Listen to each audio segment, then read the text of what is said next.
20 тарау. Күмбез. Наурыз айының жайма шуағы көшеге жан бітіріп тұр. Жүгіріп тұрушылардың саны күрт өскен. Алғашқы жылымықпен ағаштардың жапырағы бүршік жарып гүлдей бастады. Нұртас бос уақытында саябақтың іште серуендеп көңіл күйін сейілтетін. Бүгінде әлі қосылмаған су бұрқақтың жанынан өтіп, ұшар биікке бекітілген ел жалауына қарап тұрғанда, күтпеген жерден курстасымен бет-бет келіп қалды. Екеуінің де мамандығы архитектор. Оқу бітірген соң хабарсыз кеткен. Тіпті бір қалада тұратындықтарын білмейді екен. Нұртас ықыластана амандасты. Мұның басындағы бақытсыз жағдайларын ескермеген ұлан үнемі бір-бірінен айырылмайтын жұптарды есіне сақтап алғандай. «Ау, Нұреке, қасыңдағы сұлуың қайда?» деп әзілдеді. «Жалғыз серуендеуді ұнатамын. Бұл саябақ көпшілікке жасалған қамқорлықтың бір нышаны. Мен де солай ойлаймын. Тарихта билік басындағылардың аты осындай халық үшін жасаған игілікті істермен артында мәңгіге қалған ғой. Мысалы, Париждегі Эйфель мұнарасы, Қытай қорғаны, Египеттің пирамидалары, Тәж-Махал, өзіміздің Түркістан шаһары ғасырлар бойы көне мәдени мұраны дүние жүзіне мәшһүр етіп келеді. Біз сияқты сәулетшілердің бар арманы сондай бір ескерткіш орнатып, оны тарихта қалдыру емес пе?» деді Нұртас. Бірақ кейде тауын қайтады. Қаланың жаңа мөлтек аудандарының жобасын жасауға қатысқалы алғашқы үйлердің ажары мен безендірулері жаман болмағанымен, құрылыс барысында жобаның түпнұсқасынан ауытқып кетуден көптеген олқылықтар жіберуде. Прорабтар мен инженерлер уақыт тығыз, үлескерлер мезгілінде бітіріп бермедіңдер деп жағадан алуда, кейбіреулер сотқа беруден тайынбайды. Уақытында тапсырмағанымыз үшін ақшасын пайызымен қайырамыз деп ескертпелеріме көңіл бөлмейді. Таяуда құрылыс компаниясының президенті шақырды. Еуропаның сәулетіне жетуге бізге ілгерде. Ең алдымен басында баспанасы жоқтарды пәтермен қамтамасыз етуге тиіспіз. Сіздің біліміңізге, талғамыңызға шек келтірмеймін. Бірақ сіздің жағдайды түсініңіз. Объектіні уақытында тапсыруымыз керек деп реніш білдірді. Бәрі түсінікті. Бірақ қаланың көркі осы үйлерден басталады. Қисық-қисық үй тұрғызсақ, ол ертең күні құлап қалып жатса, әр адамның тірнектеп жинаған тиын-тебен желге ұшпай ма? Кейін елдің бетіне қалай қараймыз? Деп мен де өз пікірімді дәлелдемекші болып табандандым. Әзірге ешкімнен ырыс түскен жоқ. Сондықтан жобадағы кейбір элементтер орындалмаған үшін жұмысқа қол байлау болмаңыз. Президент айттым бітті, кестім үзілді дегендей шорт кесті. Пәтер иелерінен миллиондап жиналған қаржының үйдің ажарын келтіретін детальдарға жетпей қалуына архитектор күмәнді. Бірақ жалғыздың үн шықпас, жаяудың жан шықпас дегендей, оның шырылдаған жан далбасасымен санасып жатқандар шамалы. Осының шет жағасын күтпеген жерден кездесіп қалған курстасына айтып шағынды. Әрине, пікіріңе толық қосыламын, Нұреке. Қызметің қайда? Қалалық архитектурада. Өзіңше? Мен облыстық акиматтың құрылыс бөлімін басқарамын. Пікірің ұнап тұр. Бізге қызмет келуге қалай қарайсың? Мен әзірге дайын емеспін. Кейін хабарласайық. Тұрғын үйлердің жобасын сумен қатар осы саябақтың ішіне жастарға арнап бір күмбез көтеріп жатырмын. Осында күн сайын келіп, соның құрылысын көріп кетемін.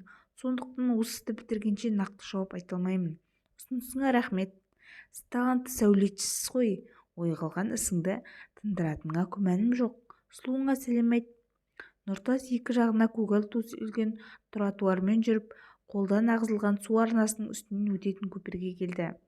Енді сәл жүрсе, Таңгүл екеуі ақырғы рет кездесетін су бұрқағы, түрлі суыққа шыдамды гүлдер өсіріліп, жасанды көгалдар төселген айналы құлпырып тұр. Балалар ойнайтын қалашықтың құрылысы аяқталуға жақын қалыпты. Саябаққа облыстың түкпір-түкпірінен тұрғындар ағылып келіп, оның көркінен ләззат алып жатады. Келешекте әрбір мөлтек ауданнан осындай демалыс орындары ашылып, сол аймақтың жас кәрісі демалатын мүмкіндік жасаса, нұр үстіне нұр болар еді. Сонымен қатар сауық сайранға онша қызыға қоймайтын қала халқын осындай орындарда көңіл көтеруге, би билеп, ән салып демалысын қызықты өткізуге дағдыландыру керек. Нұртас өзінің көкірегіне ұялаған махаббат күмбезіне осы саябақ ішінен орын іздеген. Мұнда келетіндердің жас шамасын зерттеп жүргеніне де көп болды. Көбісі жастар, бір-бірін ұнатқан жұптар, үйлену тойын жасап жатқан жас жұбайлар мұнда соқпай кетпейді. Олардың өзеннің үстінен өтетін аспалы көпірге құлыпты самсатып қойғандарын көрген бір қарияның сөзі есіне орала кетті. Оу, Аллам-ай, мынау не деген көп құлып? Мына көпірді біреу көтеріп кетпесін деп іліп қойған ба дегенде көптен күлкіні ұмытқан Нұртастың өзі мырс еткен. Бір жас келіншек: апа, бұл мына үйленіп жатқан жастардың махаббаты берік болсын деп салып жатқан ырымдар ғой деп түсіндірді. О, жасаған естімеген елде көп деген, оған қарап тұрған не бар? ЗАГСке тұрмаған, еш жерге құлып салмаған ата-бабаларымыз бала-шағалы болып ұзақ ғұмыр сүрген. Бүгін үйленсе, ертең айырылып жатады. Сонда мына құлыптарын алып кете ме? Үлкен кісінің пәлсапасы өте қызықты. Нұртас бір-екі айдан кейін орны босап қалған құлыптарды көз алдына елестетті. Оның орнынан басқа құлыптар салынады. Нұртастың осы саябаққа күніне бір рет келмесе, әлденесі ұмыт қалғандай көңілі елегізейді. Ал мамыр айында саябақтың субұрқақтары іске қосылады. Кешке қарай түрлі әуендермен бірге атқылайтын субұрқақтардың түнгі көрінісі тіпті тамаша. Ол кезде саябақ ішінде серуендеушілерден ине шаншар жер болмайды. Жердегі жұмақ орны осы ара сияқты болып көрінеді. Осы демалыс орнына қатысты Нұртастың өз қиялы, өз арманы бар. Ол осының ішіне келіп демалатын ғашықтар тәу ететін махаббат күмбезінің жобасын жүрегін жандырған сүйгеніне сағынышымен сызып қиялында тербетті. Оның әлемде кездеспеген, ешкімнің қолы жетпеген жұмбақ түрін, өзінің сөнбейтін сезіміндей сұлу да мәңгі сиқырлы ғажайып әуен тапқысы кеп әуре сарсаңға түсті. Қияли күйде жүріп, бір кездегі аяулысының аққу бейнесін тірілтіп, бір-біріне іңкәр жандарды осы ескерткіштің жанында тапсыруды мақсат етті. Әр қалыңдықтың ақ мамықтай көйлегі мен басындағы желегін көргенде, оның астындағы таңгүлінің таңғажайып бейнесін көретіндей елеңдейді. Кеше бір жас сұлуды көргенде жанарын аудара алмады. Қалыңдық шынында да сүйкімдіген. Жігіттің қолынан ұстап, аяғын сәнмен басатын жеңілдігі, жалт етіп қарағаны, бір кездегі жан тәнімен сүйген жанының қимас қылықтарын есіне түсірді. Бір кезде ақ көйлектегі қыз ақ көбелекке айналып аспанға ұшып бара жатқандай көзінің алды бұлдырады.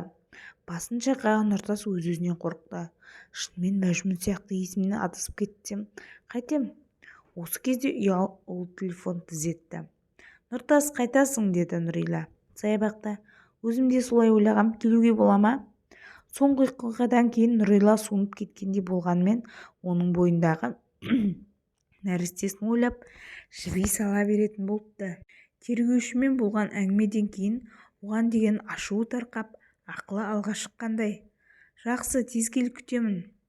Өзен жағасындағы орындыққа келіп отырған Нұртас жанына келіп отырған үш бойжеткеннің өзіне сұқтана қарағанын жақтырмай әрірек барып жайғасты. Осы күні жігіттер қыздардан қашады. Өзі сұлу екен. Альбина, сенің сұлу жігіттерден аузыңның салымы бар, айналдырып көрсейші. Сөйлесетінге ұқсамайды. Между прочим, мен бұл жігітті күнде көремін. Онда басы бос болды ғой. Темекісін соза тартқан бойжеткен Нұртасқа сұқтана көз тікті. Түу, қыздар, қараған сайын ғашық болып барамын. Қандай сымбатты. Темекім сөніп қалды. Анаған барып тұтатып келейін. Қалған қыздар сылқылдап күлді. Тұсақ құруға көшті. Айып етпесеңіз тұтатып жібермейсіз бе? Нұртас қызға жалт қарады. Тартпаймын. Сізбен сөйлесуге бола ма? Мен қалыңдығымды күтіп отырмын. Кешіріңіз, оқ емес. Осы кез анадайдан көрінген Нұрила қолын бұлғады. Иығын қиқаң еткізіп бойжеткен алыстай берді. Қыздар айналдырып жатқанға ұқсайды. Нұрила Нұртастың бетінен сүйді. Қызғанасың ба? Әрине. Не жаңалық, айта бер. Нұртас, мен өзеге түскенмін. Қыз балалы боламыз. Нұртастың тұла бойын ыстық қан жайлап кеткендей ду етті. Оның мына жарық дүниеде жақсылық бар дегеннен күдеріскені қашан? Соның бәрін жоққа шығарғандай өмірге келе жатқан тіршіліктің иесі оның жан дүниесін жылытып, әп-сәтте көңілін көкке көтерді. Нұрила, мен Таңгүліге арнап махаббат күмбезін көтеріп жатырмын. Сен мені қолдайсың ғой? Әрине қолдаймын. Сосын қызымыздың атын Таң нұры деп қояйық, Таңгүлінің құрметіне. ол да сондай сұлу болсын, тек қана бақытты болғай. Нұрила, тойды кешіктірмейік. Мен солай шештім. Әйтпесе қызымызға не айтамыз? Сен туған соң үйлендік дейміз бе? Мен сені қатты сүйгендігімнен ақымақтыққа барғаныма өкінемін, бірақ мен қолымда періштелер қақты. Соған мыңда бір шүкіршілік, Нұртас. Мен сол оқиғаның алдында қаланың шетіне шығып жаттығу жасағанмын. Сонда бос патронды қайта орнына салғаным есіме түсті. Сондықтан пистолет атылмаған. Сәбиіміз үшін менің ақымақтығымды кешір. Әрең деп қолым жеткенде сенен айырылып қалғым келмейді. Мені де түсін. Мен саған өлердей ғашықпын. Нұртас Нұриланы құшағына тартты. Сәбиі соны байқағандай теуіп қалды. Тұла бойын тұңғыш рет әкелік сезім билеген жігіт. Мәссаған, мына тентек әкесін тебеді ғой деп Нұриланың құрсағының сыртынан қолмен сипады. Ол да біліп жатыр ғой. Саябақтан шығар ауыздағы орындықта қисайып отырған кісіге үңіле қараған Нұртас оның жайлау екенін таныды. Қасында аузы ашық бөтелке, анасының қазасынан кейін көріп тұрған осы. Әбден азып-тозып кәсіпкердің омырауы ағытылып, үстіндегі бір кездегі қымбат костюм шалбары умаждалып, тарақ көрмеген бұйра шашы ұйысып қалған. Не екенін Нұртас оны аяп кетті. Қасына барып сәл тұрды. Анау аузын ашып мойын қисайтып ұйыққа кеткен. Мына түрінде көшеде қаңғыбастардан аумайды. Нұртас, бұл кім? Жай таныс. Жүрсеңші, кеш болып кетті. Тағдыр талқысынан байлығы да құтқара алмаған ескі танысын мүсіркегендей терең күрсінген жігіт Нұриланы жетектеп алға адымдады. Махаббат күмбезі ашылатын сәтте Нұртас қатты толқыды. Қаладағы жастардың барлығы сол күні саябаққа ағылды. Ескерткіштің алдында жазылған сахнаға әншілер шығып, жастық, махаббат туралы әндер орындалды. Күн жып-жылы, үп еткен жел жоқ. Нұртас тәңгіліге оқ атылатын кештегі күннің сұп-суық салқындығын, улеген жел үдірей соғып, қара ниетті қарақшының қылмыс жасауына жағдай жасағандай айналаны түнеріп тұрған ойлады. Ал бүгінгі кеш тамылжып тұр. Сәулетші қобалжып, ескерткіштің мынау жиналған қара құрым халыққа қалай әсер етерін ойлап, бір орында сабыр сақтап тұра алмады. Ол жобаны қиялында туғызғанда өзінің ғана кеудесіне сыймай бара жатқан махаббат мұңын, сағынышын, қайғысын, қасіретін, арман мен аңсауын бәрін ескерткішке сыйғызбақшы болған.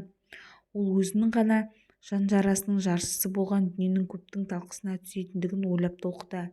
Бір жағынан күмбез олардың талғамынан шыға ма, шықпай ма деген күдік кеудесін жайлап алды. Әркімнің де жүрегінде бір орындалмаған арманы, қол жетпеген қиялы, ашылмаған сыры, айтылмаған мұңы болса, сол кем-кетігін толтырып тұратын бір керемет сиқырлы сезім дүниесін жасасам деген жігіттің арманы орындалды ма? Сол сауалға жауап беретін сын сағат осы. Нұртас қатты қобалжудан жанына келіп амандасып жатқандардың да кім екендігін, не айтып жатқандығын естуден қалды. Бар ойы әзірге жасырулы қолтаңбасының пердесі ашылғанда, көрермендер қандай әсер алатындығының маңайында. Жүрегінің мәңгі алауын бойына біткен таланты арқылы өзгелерге ұқтыра алар ма? Ұлы сезімге қойылған ескерткіш оның ұлылығын паш ете ала ма? Елдің ынта-ықыласына бөлене алмайтындығын сезеді. Сол үшін де жаны жай таппауда. Алаңға жиналған жастар бір-бірін биге шақырып билей бастады. Шенеуніктер жиналды. Бәрі Нұртастың қолын алып құттықтауда. Жігіт жиналғандардың арасынан Таңгүлінің ата-анасын іздеді. Барып амандасқысы келді. Бірақ аяғы бір орынға желімделіп қалғандай, орнынан қозғалуға мұрсасы жетпеді. Жаным Таңгүлі, сені жанбай жатып сөніп, саған ескерткіш орнатам деп ойлап едім. Тағдыр бізбен қатал ойын ойнады. Біз одан жеңілдік. Сені ұмытпау үшін әлде талай өнер туындысын тудырамын. Мынау соның бір ғана бөлшегі. Қолыма қалам алған сайын сенің нұрлы бейнеңнің бір сәулесі соған сіңіп жатады. Себебі менің мына жүрегімнің соғып тұрғанында сенің де жүрегің соғып тұрады. Менің шырағым сөнгенше сенің де шырағың сөнбейді деп күбірледі. Елбасы атындағы саябақта жастарға арналған күмбездің ашылуына арнайы концерттік бағдарлама дайындаған мәдениет саласының қызметкерлері ойын-сауықты қызықтыруда. Бір кезде ортаға шыққан қыз бен жігіт Мұқағали Мақатаевтың махаббат диалогын оқи бастағанда жұрт сілтідейтінді. Құс боп ұшып жоғалсам нетер едің, деді көгілдір көйлекті киген ару. Сен іздеумен мәңгілік өтер едің, деген жігіттің даусы күбірледі. Отқа түсіп өртенсем нетер едің, деді қыз сыңғырлап. күл боп бірге соңынан кетер едім, деді ер жігіт елігіп. Бұлдырасам сағымдай нетер едің, деді көрікті қыз күлімсіреп. Жел боп қуып ақыра жетер едім, деді сері жігіт көгілдір көкті қолмен ұстап. Қайға келсем басыңа нетер едің, деді сұлу күлімдеп. Қойшы сәулем, бәрін де көтеремін, деп жігіт қызға қолын созды. Жастар ду қол соқты. Нұртас ақиық ақынның монологын тыңдап қатты тебіренді. Жанында Таңгүлінің әкесі мен шешесі, інісі Ербол келіп көрісті. Олардың қасында Нұрила, әріректе Райыс, Шолпан, Мырза, Базаргүл шет жаққа жаңадан келіп қосылғандарды да таныды. Азаматтың әке-шешесі, вице-президент, отырған зәулім сарайын баласы мен келіні өлген соң балабақшаға тапсырып, жетім балалар үйіне бала асырап алып, көп қабатты элиталы үйге көшіпті дегенді естіген. Сахнаға көтерілген қала әкімі: құрметті достар, бүгін біз сізбен біз болып адам бойындағы ең қасиетті де қастерлі аяулы сезім махаббатқа арналған ескерткіш күмбезін ашуға жиналдық. Біз бүгін жасарудың, қаскүнем қарақшының қолынан өмірі үзілген жерде тұрмыз. Бұл ескерткіштің авторы талантты сәулетші Нұртас. Оның бұдан бұрынғы қолтаңбасы біздің жаңадан салынып жатқан мөлтек аудандардағы үйлерімізден жұртшылыққа танымал. Оған шығармашылық жетістіктер тілей отырып, бүгінгі ескерткішті ашамыз. Мәңгі жастыққа, мәңгі махаббатқа тағзым етейік, деді. Қала әкімінің орынбасары ескерткіштің алдында көк лентаны қиды. Оркестр атақты сазгердің «Құстар қайтып барады» әнін орындады. Алаңдағылар тым-тырыс.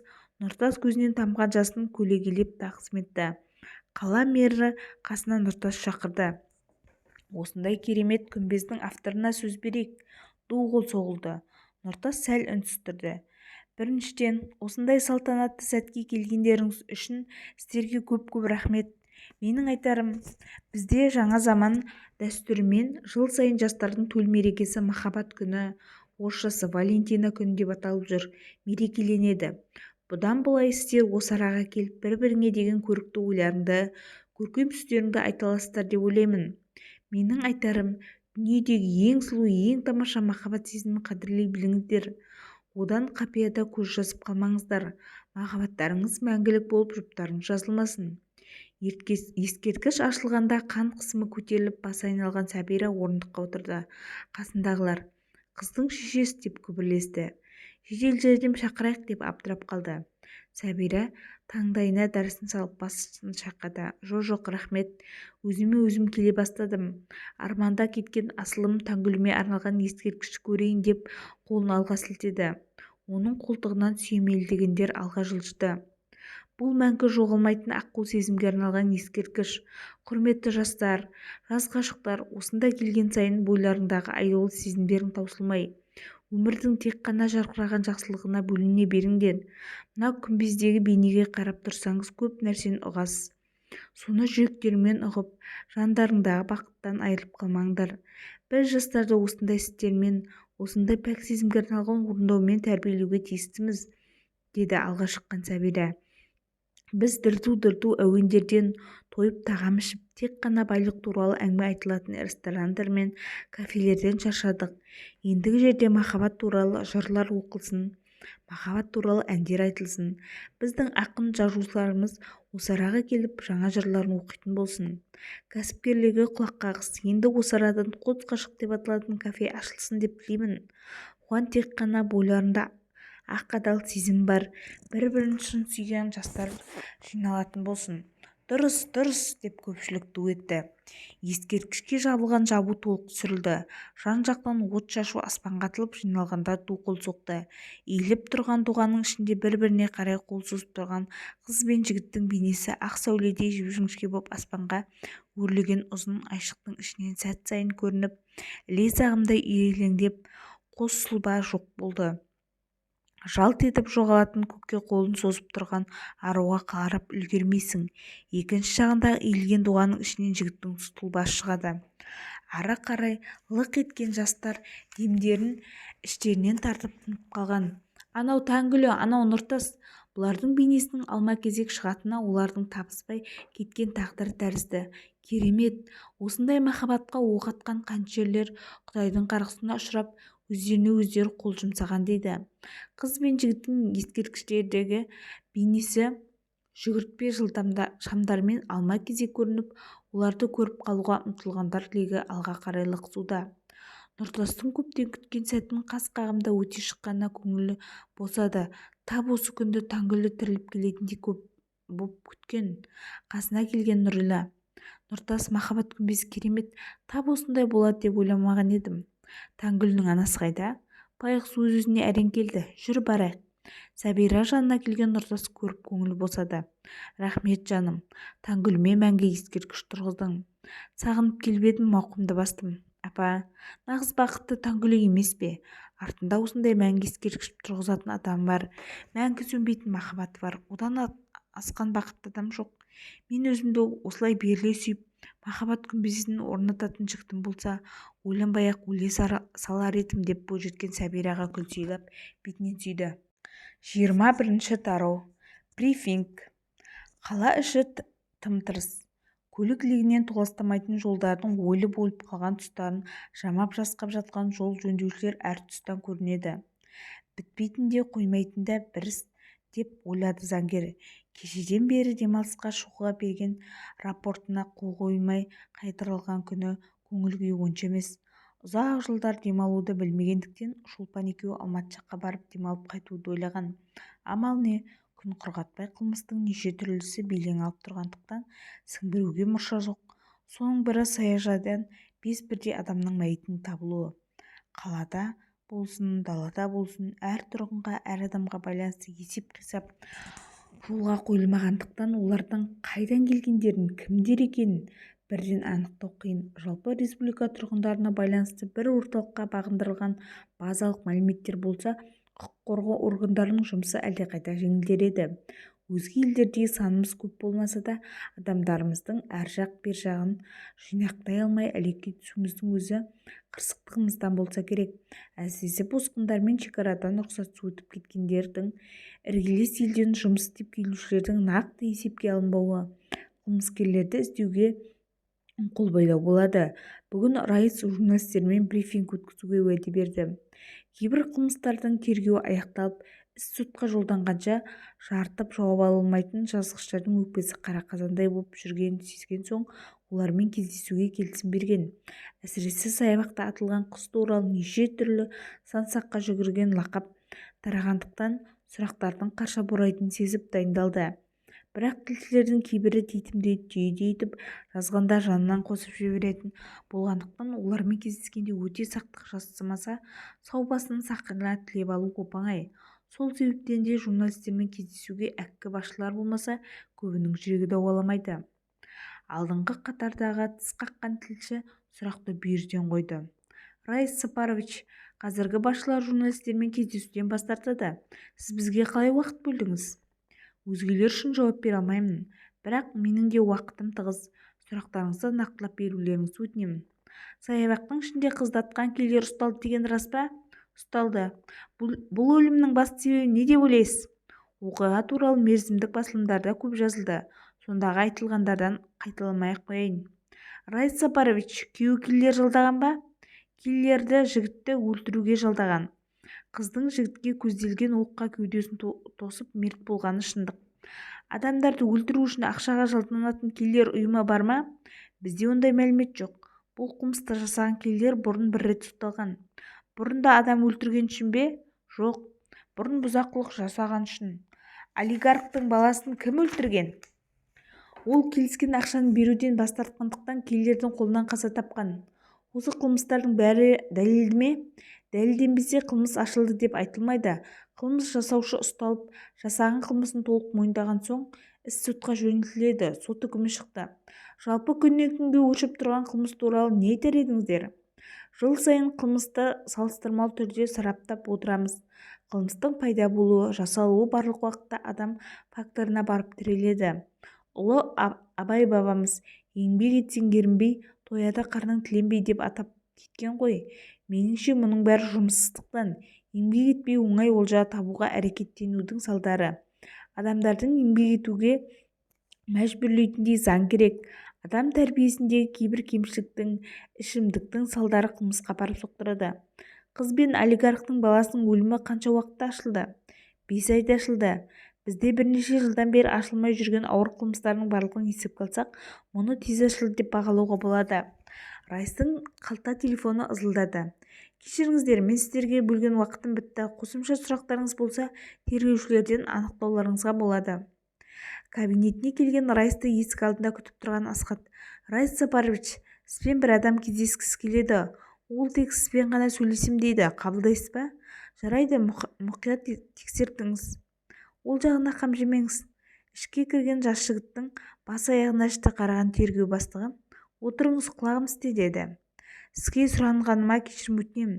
Мен қара риэлторлар бандысының жетекшімін. Басын оқыс көтерген Райс алдында отырған жігіттің жүдеп жатаған жүзіне қарап: Мен өзім келдім. Бұдан әрі өмір сүре алатын емеспін. Мені елес қуып жүр, деді мойны салбыраған жігіт. Өзім мына қолыммен өлтірген адамдардың елесінен құтыла алмадым. Бұл маған жоғары жақтың әмірімен келген жаза. Ақыры алдыңызға өзім келдім. Өзімнің кінәмді мойындағаным үшін сіздерден жеңілдік болар деп үмітпен келдім. Онсыз мен Құдайдың қаһарына ұшыраған жанмын. Сіздің келіп қылмысыңызды мойындағаныңыз үшін жеңілдіктер қаралғанмен, жаза жасаған қылмысыңызға қарай беріледі. Ол қылмыстың түріне қарай қаралады. Егер ауыр қылмыс жасалсаңыз, соған лайық жазаланасыз. Қолмен жасағанды мойынмен көтеруге дайынмын. Жақсы. Тергеу бастығы көмекшісін шақырып: Асхат келсін, деп бұйырды. Асхат, мына кісіден жауап алсаңыз, сосын менімен хабарласарсыз. Жолдас бастық, мені соңымнан қалмайтын елестерден құтқарсаңыздар екен.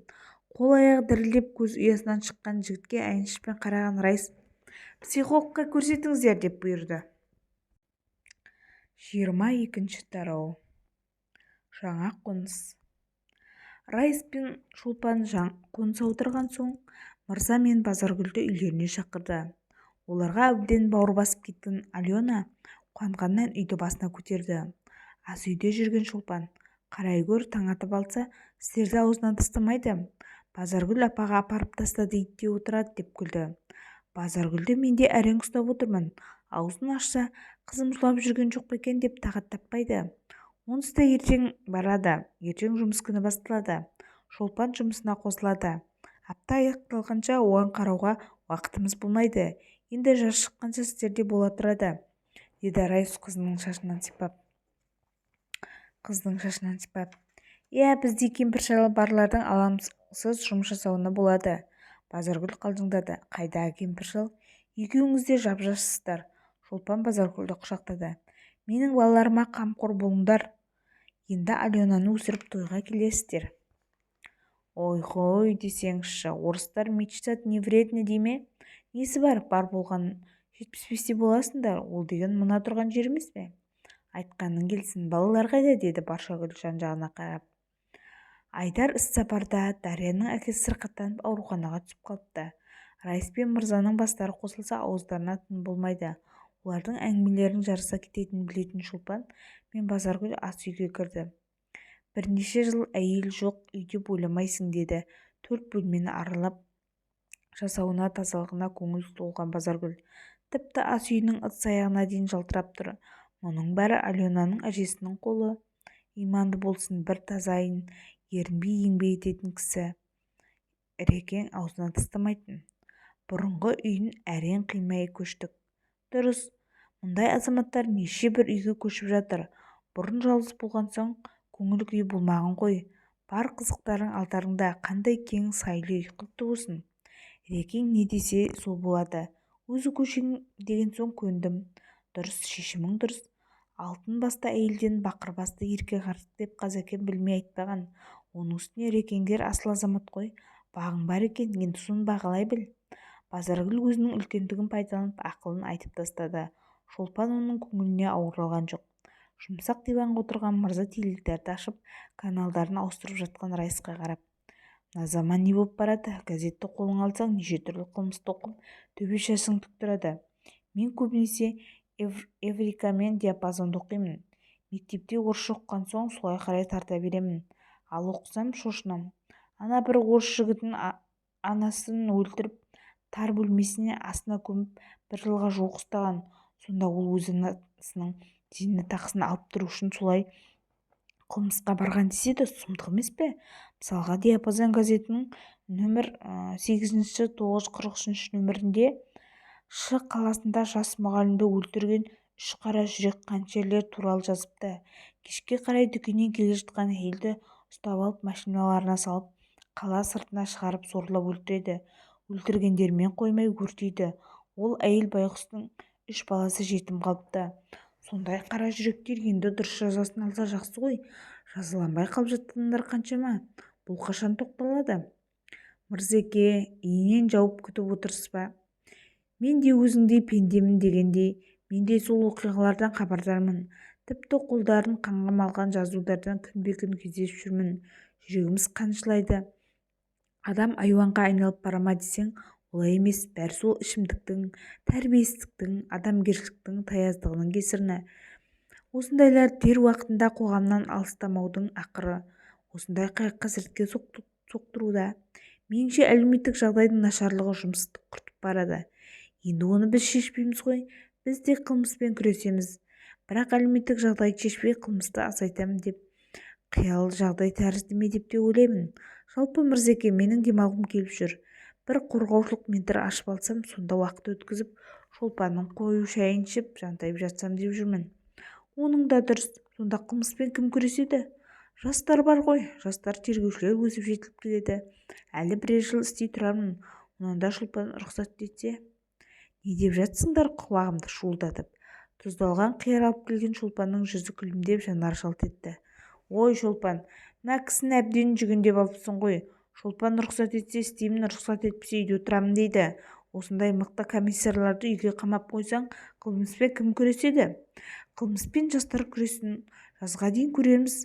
Қазір қорқынышты, оған дейін шыдамым жетсе, деп Шолпан Райысқа еркелей қарады. Түсінікті. Жолбарысқа тұзақ құрылған екен ғой. Дегенмен ол бірден беріле қоймас. Әлі де бір-екі рет атылар деп күлді мырза. Жалпы қылмыспен күресу деген не? Мырзеке, менің түсінігімше бұл адам баласының санасына айналасынан түсетін қақ. Сол қақты болдырмау үшін жан-жақты тәрбие керек. Адам ең бірінші өзін сүйіп өсуді үйрену тиіс. Содан соң жақын жуықтарын айналасындағы адамдарды сүйе білуге үйренуі керек. Оның бәрін үйрететін отбасы мен отаны. Осы екі ұяның мейірімі мен қамқорлығына бөленген адам ғана нағыз бақытты адам болады. Егер екеуің де қамқорлығын дер уақытында сезінбесе, ол тас бауыр. Қандай қылмыс болса да шімірікпей жасай алатын қанішер болып қалыптасуы мүмкін. Сондықтан адамның қандай болуы ол өскен, тәрбиеленген ортаға байланысты. Мысалы, жетім балалар үйінде тәрбиеленіп жатқандардың ата-ана мейірімінен ада болғаны өз алдына, оған отаны мен мемлекетінен қамқорлық жетімсіз болса, олардың тағдыры құл үстінде тұрады. Оларда баспана бар ма, жұмыспен қамтылған ба, оларға қамқор болатын белгілі бір мекеме мен тағдырына жауапты адамдар бар ма? Міне осы мәселенің барлығы шешілуі тиіс. Қылмысты болдырмау үшін әр адамға жан-жақты қамқорлық жасалу керек. Олардың еңбек етуіне мүмкіндік туғызу керек. Жалпы еңбек етпеген ембейді деген заң болу керек. Еңбектің қандай түрі болсын бағалану керек. Кабинетте отыратын емес, қолмен қара жұмыс жасаушылардың беделі мен бағасын арттыруға күш салу керек. Бізде қылмыскерлердің дені ауыр еңбекпен айналысушылар. Демек осы еңбектің қоғамдағы орнын биікке көтеру жетіспейді. Қол еңбекті кез келген адам жайлы киіммен, көтеріңкі көңіл күймен, жақсы төленетін жалақымен атқара білетіндей жағдайдың жасалуы ойластырылмаған. Қарапайым еңбектердің еңбегі ана қарны тоқ мырзалар мен кекірейген шенеуніктерден жоғары бағаланып, жақсы пәтер, шетелдік көлік соларға тиесілі болса, олар қоғамдағы теңсіздіктен құтылады. Өздерін өмірдің тұтқасы деп ойлайды. Ал қазіргі кезде олардың тапқан табысы киер-киіміне, жер тамағына жетпейді. Оның есесіне ауырдың асты, жеңілдің үстімен жүріп, оң олжаға кенелген тоғышарлар тоқшылықта. Бір мемлекеттің шығарған тауарын екінші мемлекетке тасып, оны қымбатына сатып жүрген саудагерлер, қарапайым еңбек адамдарының маңдай тер, табан ақысын сыпырып алып, қалтасына салып, байып алшаң басуда. Осы қалыптасқан жағдайды өзгертпесек, өспейміз, өркендемейміз. Сіз менің осы пікіріммен келісесіз бе?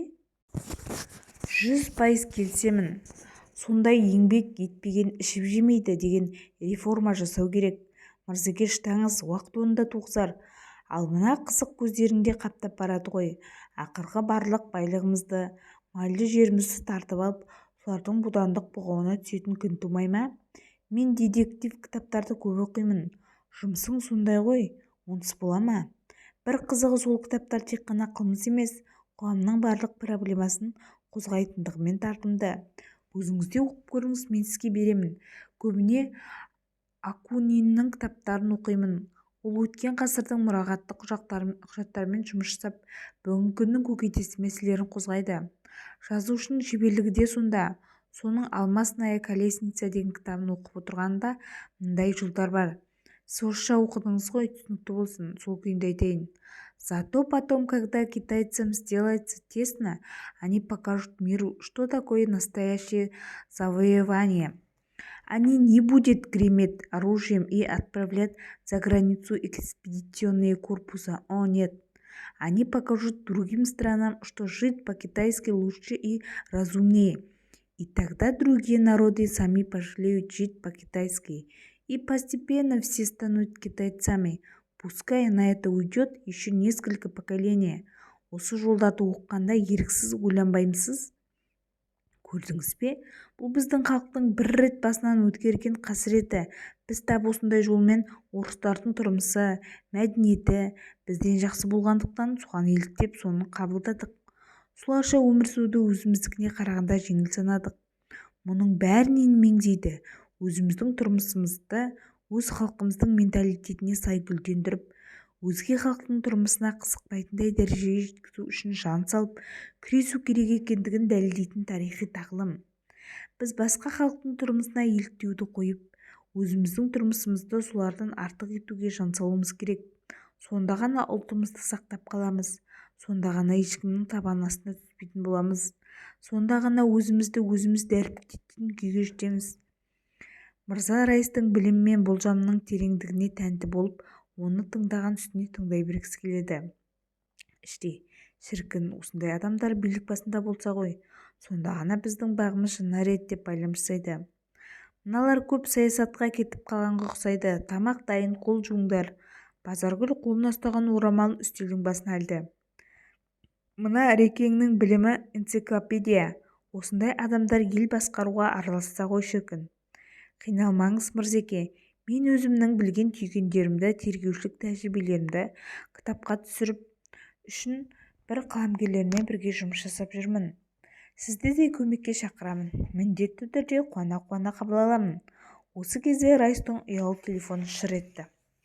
Райыс Сапарович, пәтерді тартып алушыларға байланысты қылмыстық істің бір мүшесі қолға түсті. Жақсы, өздерің дұрыстап қараңдар. Тағы да оқиға ма? Мырза мұртын сипады. Райыс қолын көтерді. Достар, енді қылмыс туралы бір ауыз сөз болмасын. Енді ең болмаса үйде демалайын. Дұрыс. Бірақ әлгі айтқан сөзіңді ұмыта алмай отырмын. Сол кітапты берші, мен де оқып шығайын. Соншама қалай дәл айтады. Жазушылар деген дана халық қой. Соңы